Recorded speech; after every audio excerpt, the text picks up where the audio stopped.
L'Église de Christ a tout autant de puissance divine que Christ lui-même en avait sur la terre. Elle en a même plus encore, puisqu'à présent, Jésus est sur le trône de la puissance. Quand l'Église ouvrira les yeux sur cette vérité, quand elle se relèvera pour sortir de la poudre et revêtir ses habits royaux, quand elle regardera au Seigneur pour être revêtue de la vertu d'en haut, son témoignage sera plein de vie et de puissance. Il sera la preuve de la présence en elle de son Dieu Tout-Puissant. Nous sommes revêtus de la vertu d'en haut. Nous recevons la vertu du Saint-Esprit, tout autrement que nous ne nous y attendions. C'est dans notre faiblesse que vient agir cette puissance divine. Le sentiment de notre faiblesse ne nous quitte pas, car cette puissance ne nous est pas donnée comme une propriété. Nous n'avons de puissance qu'autant que le Seigneur lui-même est en nous. C'est lui qui use de puissance dans notre faiblesse et par notre faiblesse. Il y a un grand danger à attendre une manifestation de puissance qui se fasse voir ou sentir. C'est par la foi qu'il faut reconnaître la présence toute puissante du Seigneur et compter sur son action. Être revêtu de la vertu d'en haut et recevoir la vertu du Saint-Esprit.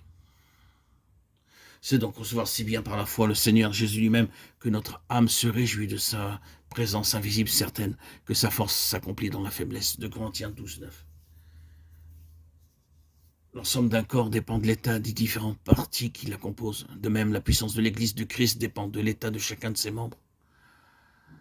Le Saint-Esprit ne peut pas agir avec puissance sur le monde par le moyen de l'Église, à moins que tous les croyants ne se donnent entièrement au Seigneur pour être remplis par lui de son esprit.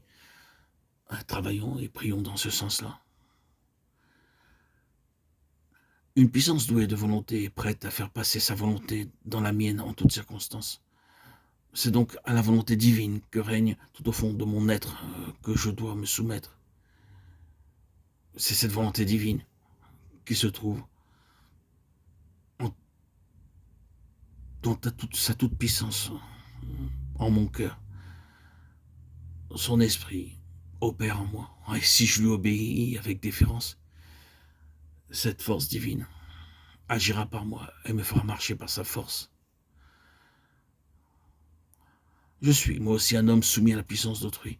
J'ai sous moi des soldats. Je dis à l'un va et il va. Matthieu 8, 9. Celui qui est lui-même soumis à une autorité supérieure se sert de cette autorité pour gouverner ceux qui sont sous ses ordres. Pour vaincre et dominer, il faut que je commence par être soumis à l'autorité suprême. Oh Seigneur Dieu Tout-Puissant, apprends-moi donc la contrition, l'obéissance, la soumission au Saint-Esprit, et que par sa puissance, je puisse être obéissant, Dieu Tout-Puissant, être revêtu du Saint-Esprit, est pour moi une joie profonde, que je puisse l'attendre et le recevoir, et vivre de son action en permanence. Je veux, Seigneur, avoir cette ferme conviction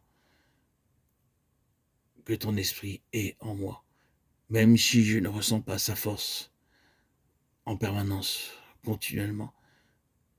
Cette foi me suffit pour glorifier ton Saint-Nom par ton Saint-Esprit qui vit et agit en moi dans tout son éclat.